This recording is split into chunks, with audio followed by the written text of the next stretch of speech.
Welcome to the Locked On Titans podcast. I am your host, Tyler Rowland. Titans fans, it is a Thursday edition of the Locked On Titans podcast. On today's show, we are going to hear from new Tennessee Titans wide receiver Robert Woods. Woods gave his introductory press conference as a Tennessee Titan on Wednesday. Going to go over some of the more interesting comments that he made. Also, on Wednesday, the Titans made a couple of roster moves. They signed a new player and they did a contract restructure with one of the best players on the team. I'll tell you what both those moves are and how they impact the Tennessee Titans salary cap right now. So all that and more on a Thursday edition of the Locked On Titans podcast. Let's get it. You are Locked On Titans, your daily Tennessee Titans podcast, part of the Locked On Podcast Network, your team every day.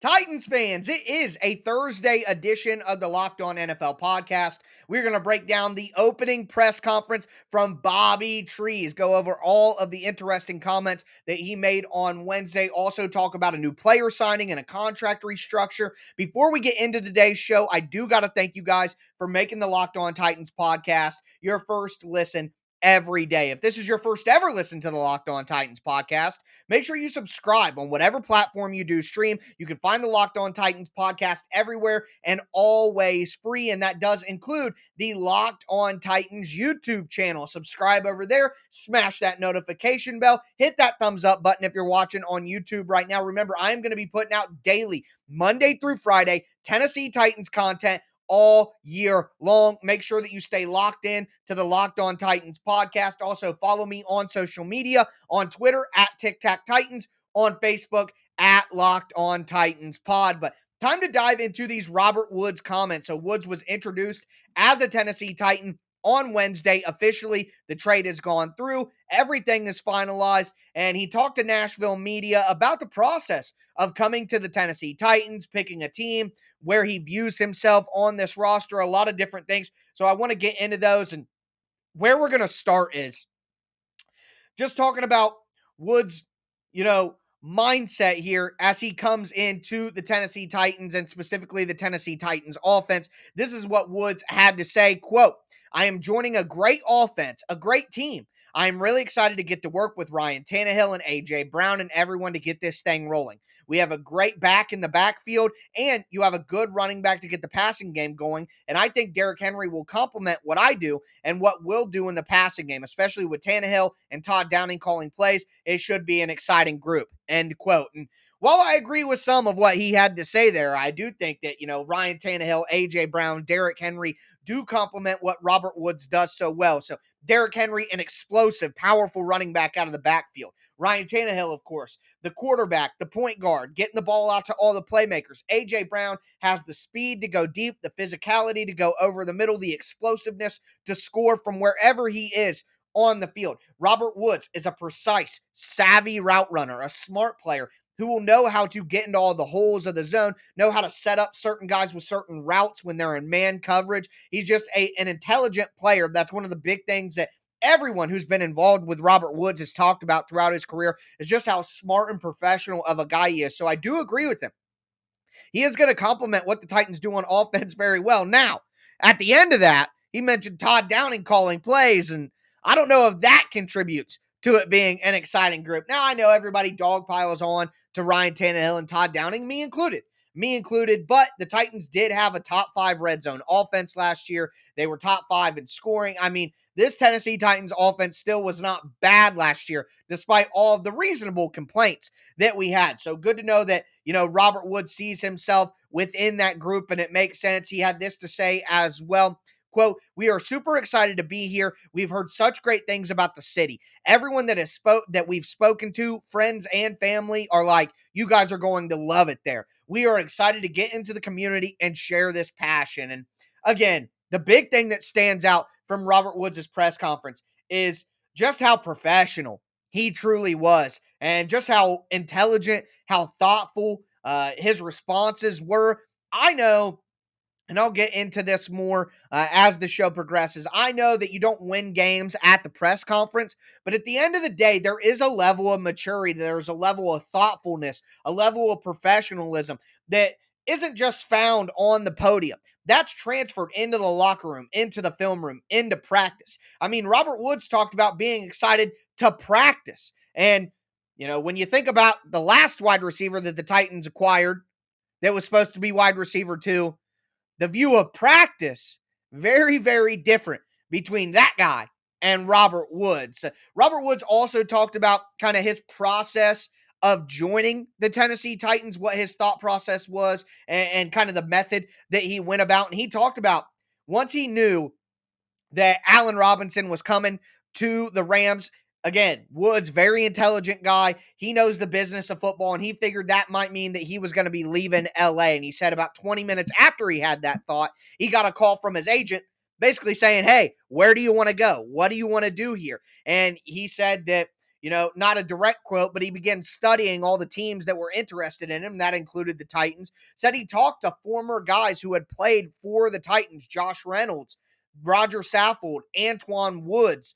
He had familiarity with Todd Downing and wide receiver coach Rob Moore from their time in Buffalo, and he's trained in past summers with former Titans cornerback Adoree Jackson. They went to the same high school even. So he's got a lot of guys that he could contact and ask about what Tennessee was all about. And luckily, all that information that he got back was good information. And I know what you're thinking. Josh Reynolds said good things about the Titans. Kind of surprised me as well, but we don't know the details of Josh Reynolds leaving the Titans. It could have truly been a mutual decision that both parties agreed on, but good to know that that process led him to feeling good about the Tennessee Titans. And he had this to say about his choice, quote, "The Titans are a top performing team with coach of the year," talking about Mike Vrabel. "I think this organization, this team is the best fit for my game.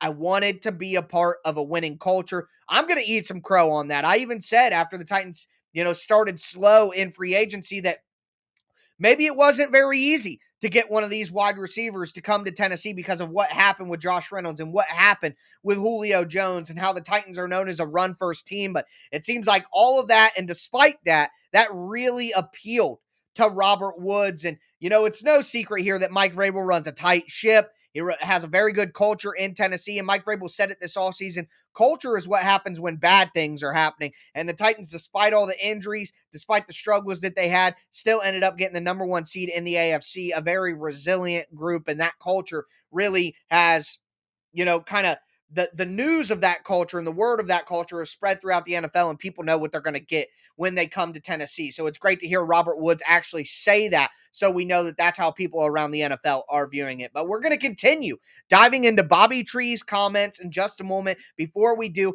want to tell you guys about betonline.net. It's that time of year again. College basketball's tournament is here, and it's going to be gone quicker than you want to believe. Very similar to how the NFL season just rolls and rolls and rolls, and then all of a sudden it's gone. So make sure that you don't miss out and you don't wait to take advantage of all the offers they have at betonline.net for all the latest odds, contests, and player props. Betonline.net is your number one source for all your sports betting needs and information, but it's not just basketball. BetOnline is your continued source for all your sports wagering information needs, including live betting and your favorite Vegas casino games. Head to their website today or use your mobile device to learn more about all the trends and all the action. BetOnline, where the game starts.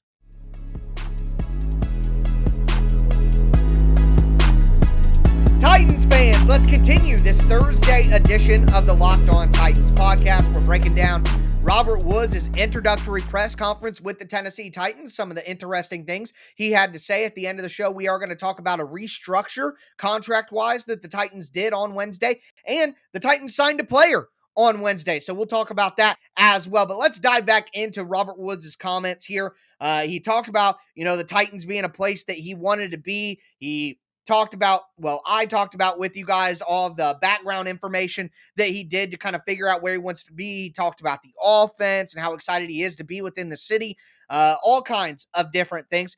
But he also talked about, more about what he wants to do here with the Titans and looking forward and what the team can accomplish. And this is what Woods had to say as well. Quote, I feel like this team has it all, and I feel like I can be that addition that can be a part of getting them over the hump. They have been to the playoffs, and now we have to finish it off and win a Super Bowl here, end quote. I mean, you got to love hearing that from Robert Woods. You just absolutely have to love that. He wants to win a Super Bowl in Tennessee. That's huge. Now, of course, to do that, he's going to have to be out on the field. And Robert Woods is recovering from a torn ACL that he suffered in November the 12th, to be exact. But he seemed very optimistic about how he feels. He said that he was feeling good, said that he hasn't had any setbacks. And it's funny, Kevin Byard actually retweeted something about this, but they asked Robert Woods about the timetable for his return. And he said that he's not going to put any immediate, timetable on. He's not going to talk about that. And he actually said, they told me not to give a timetable. Kevin Byard, the exact quote, they told me not to talk about timetables. Kevin Byard retweeted that quote and said, my dog is a quick study. Team media rules. So not only are we learning a little bit about Robert Woods, we're learning a little bit more about the Titans kind of media culture that Mike Vrabel sets out. It's no surprise the Titans tell their players to say literally nothing all the time, literally nothing. So no surprise there. But again, the professionalism, the intelligence of Robert Woods, no surprise that that would be his answer. Now, one thing that Robert Woods did talk about, though, is how to kind of bridge that gap when he's not able to be out there. He said he's not going to be available for OTAs. So when the Titans are going through those early organized team activities in May, Robert Woods is not going to be out on the field, but he said he's going to have the play script next to him, which is the plays that are being called during those organized events. He's going to be standing next to Ryan Tannehill, talking to him, working with him, discussing where he wants Robert Woods to be, how he sees certain plays, how he views certain schemes, route combinations, where exactly he needs Robert Woods to be at what time to get the timing down. So all of those discussions mean a lot for the process of getting on the same page. But he did talk a little bit about getting back from injury and went into some details. And here's what he had to say. I'm not trying to be anything I wasn't before. I am coming here to be myself, Robert Woods. A great teammate, a great receiver. I take pride in my work at practice every single rep, in the weight room as well. Show up to the meeting rooms. Holding guys accountable is important. He said, I feel youthful physically. I feel healthy, not having many injuries in the NFL. I train hard. I come in ready, stay in shape. I take pride in my work. I am at my midpoint in my career, and I am just trying to keep this thing going. I feel like I am just getting started. I feel like I am in my prime, in the best shape of my life.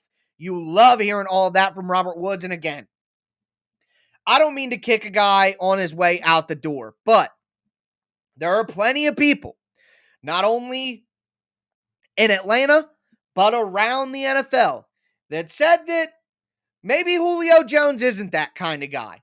Julio Jones isn't somebody who's known to lift a lot of weights. He isn't a guy who practices a lot, doesn't take a lot of that seriously. Now, you can't say a guy doesn't work hard when he's one of the best wide receivers to ever live. Julio Jones is a hard worker, but does he work quite as hard as Robert Woods? And a lot of people say that the hamstring issues and the injury issues that Julio Jones is having here in his early 30s are because maybe he doesn't take care of his body as well, the attention to detail on all the little things that do matter outside of just being great on the field, maybe on as much of a focus for him. And I also do want to say this. Again, games aren't won at the podium, so I'm not saying that being good at interviews is going to make you a better player than someone who isn't, but every time I heard Julio Jones in an interview, he didn't seem like he was taking it very serious. He didn't really care to give very thoughtful answers to the media. Now, maybe this is my own personal bias because technically I'm in the media or whatever you want to say. Some people say I spin media narratives and all this, and then some people say I'm just a fan, so people can't make up their minds on where I land. Doesn't really matter. But to me, the type of thoughtfulness that Robert Woods gave in his press conference, the intelligent, careful answers. He didn't want to just say some nonsense and move on to the next one. He really wanted to answer the question to the best of his ability and give a thoughtful, considerate answer. That's the type of attitude that he will take towards his body, towards the team, towards being on the field. So I just remember a lot of Julio Jones's press conference. They'd ask him about his hamstring and say, "What do you mean? Ain't no problem with the hamstring." But just wasn't very genuine, kind of flippant, quite frankly. So this is a breath of fresh air. Seeing Robert Woods, be professional like this, thoughtful, considerate, all these things that I've talked about.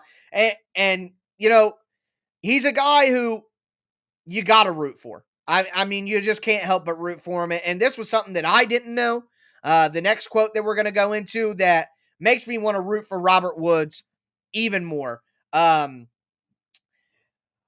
So Robert Woods' sister, Olivia Woods, died in 2007. She was 17 years old.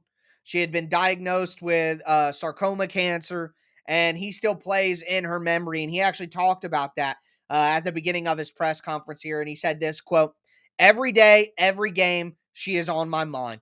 Um, she is my inspiration for being tough, being resilient.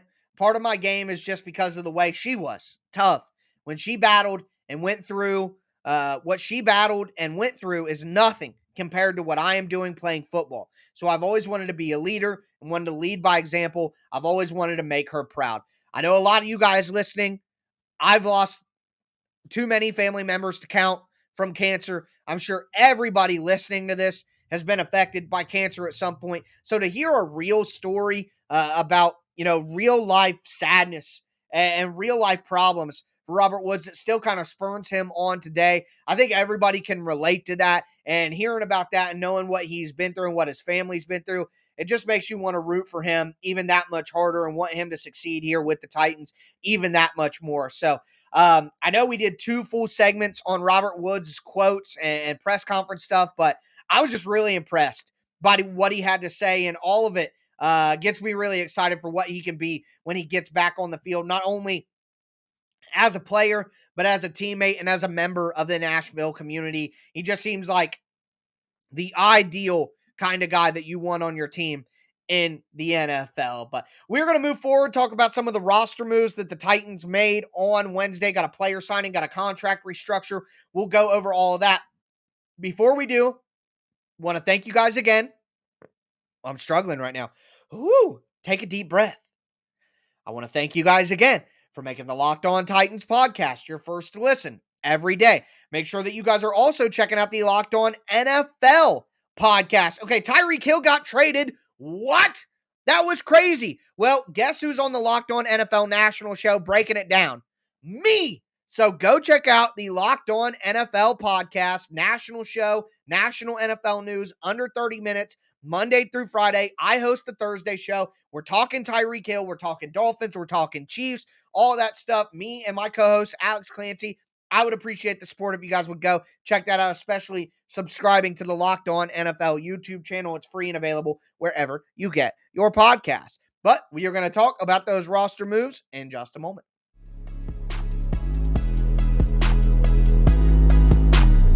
Titans fans, let's cap off this Thursday edition of the Locked On Titans podcast. We talked about all of Bobby Tree's comments from his opening press conference with the Titans. Now I want to talk about some moves that the Titans made on Wednesday, some roster moves, and I kind of put it here at the end. I know typically roster moves would be a top of the show topic, but with what the roster moves were, I couldn't possibly put it ahead of the Robert Woods news. So we are going to get into that. Before we do, I'm going to thank you guys again for making the Locked On Titans podcast your first listen every day. As for your second listen, check out the Locked On NFL Draft podcast. Ryan Tracy, Eric Crocker is a former NFL cornerback, breaking down the draft from 2 different angles. You get the front office perspective, but also all of the prospect analysis that you could ever want. So check out the Locked On NFL Draft podcast, free and available on whatever platform that you do stream. As for these moves, so number 1, the Titans did a salary cap restructure with Kevin Byard. It is a salary restructure that I have been projecting throughout the offseason. It made a ton of sense. It took Kevin Byard's cap hit down from about $15 million to about $7 million. So what they do is they take his salary, which is not bonus money, his salary, which is paid out per game. They convert salary to signing bonus. Kevin Byard gets all that money up front. And then instead of having his salary all in 1 year, that now bonus money is spread out throughout the life of his contract. So you get a lower cap hit in 2022, but if you want to move on from Kevin Byard in the future, that bonus money that gets spread out throughout the rest of his contract is going to be dead cap money. But let's all look each other in the eye and say, Kevin Byard ain't going nowhere. Okay? I'm not worried about dead cap if you cut Kevin Byard in a couple of years. Kevin Byard is going to be on the Tennessee Titans his entire career. And if he's not, I'm going to throw a hissy fit on the show. For real. I'm going to have a breakdown. All right. I love Kevin Byard. Okay. He's the only Tennessee Titan I have his jersey. I knew he's going to be a freaking stud from the moment that he was drafted. My brother still remembers me calling him to tell him who he was. He is the perfect Tennessee Titan. The perfect. And he's going to go down as one of the top 5 best Tennessee Titans of all time when he is done. I already think that he's the best defensive back in team history. So, I know, Samari. I know. I see you. I hear you out there. But give me Kevin Byard. So, anyways, I'm not worried about dead cap penalties in the future from Kevin Byard. He's going to be on the team. Whatever. No big deal. But what that does is it clears out $8 million for the Tennessee Titans. I believe it's about $8.2 million to be exact. And pretty simple. Robert Woods, $10 million contract. Kevin Byard clearing out that space is basically for each other. Now there's a little bit of layover there, about 1.8 or whatever, but it's all kind of in the soup right now. But one thing I do want to mention here is because of the timing of the Robert Woods trade, Robert Woods was set to make $13.5 million. But because the trade didn't happen officially until yesterday, the Rams had to pay a $3.5 million roster bonus to Robert Woods. And of course, that was probably negotiated when the trade was done. The timing of it all, the Titans needed to do the restructure with Byard to fit Woods' contract in, but they did that after that 3.5 went to the Rams instead of the Titans. So Bobby Trees, only $10 million. Kevin Byard's restructure basically takes care of that. So right now, Spot Track has the Titans at about $5.5 million in cap space. That includes Kevin Byard's restructure. That includes Robert Woods' $10 million. What it does not include is Trenton Cannon's deal, Dontrell Hilliard's deal, Austin Hooper's deal, which I think will be about $3.5 million of cap hit, and then A.J. Moore's deal. So with Cannon, Hilliard, and Moore, those guys are all going to be like $1 million. And then Austin Hooper will be about $3.5 million. And that's about your $6 million that you need to sign them all. So it all works out pretty well there. The last player that I didn't mention whose salary isn't accounted for is the player who was signed on Wednesday. It is linebacker Dylan Cole. Cole World, baby. So Dylan Cole signed with the Titans as a practice squad player during the season last year. He's elevated to the roster. He appeared in 9 games for the Titans. He had 16 tackles and had that forced fumble on that kickoff. Ooh, I will never forget that against Jacksonville. Just smacked the returner. It was the Saints. Going back. So in the Saints game, coming down on kickoff, lays out Harris, knocks the ball free, gives the Titans the ball, and that turned out to be a very, very big play in that game. Special teams is the name of the game for Dylan Cole. He only played 54 snaps on defense last year, 177 snaps on special teams, 76% of the special team snaps that he was available for, he played. So as I've said with Cannon, as I said with Moore, Dylan Cole is a special teams only player, and he's taking over the Nick DeZubnar role. Okay? That's where Dylan Cole will be doing the Nick DeZubnar role, playing special teams, maybe some goal line linebacker snaps. He did play a little bit of linebacker in a couple of games, but the reality here is Dylan Cole is a special teams guy. Now, I like this instead of Nick DeZubnar because Cole is, a guy who still potentially has some defensive upside as a 4th inside linebacker. So a little bit more upside as a linebacker than Nick Dzubnar. Just as good, if not better, on special teams. I mean, this makes a ton of sense. So Dylan Cole back with the Titans. Kevin Byard's contract restructure. We're waiting on a few more contract details from about 5 guys, but the Titans have about $5.5 million of cap space, and they should be able to fit them all in. And might I say, Titans didn't have to restructure Taylor Lewan, which keeps zero guaranteed money on his deal next year for an easy cut. They didn't have to restructure Ryan Tannehill, who they'll probably want to get away from after 2023. They didn't restructure Bud Dupree, who's going to be cut after next season. I've been saying this since last season. Just wait for it to happen. Disagree with me all you want. People get my comments, why would Bud Dupree be cut? Just wait. Just wait. Come back next year when I'm right, and we'll talk about it. And they didn't have to restructure Danico Autry.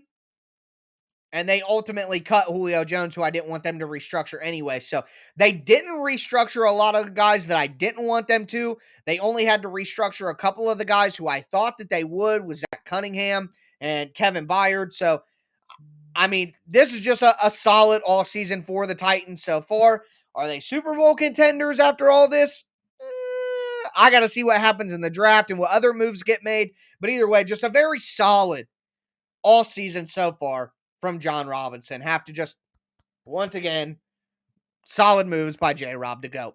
But that's going to do it for me today, folks. I have been promising we're going to go through the offensive depth chart, but all this news keeps happening. I swear, unless something crazy happens tomorrow, we will go through the offensive depth chart.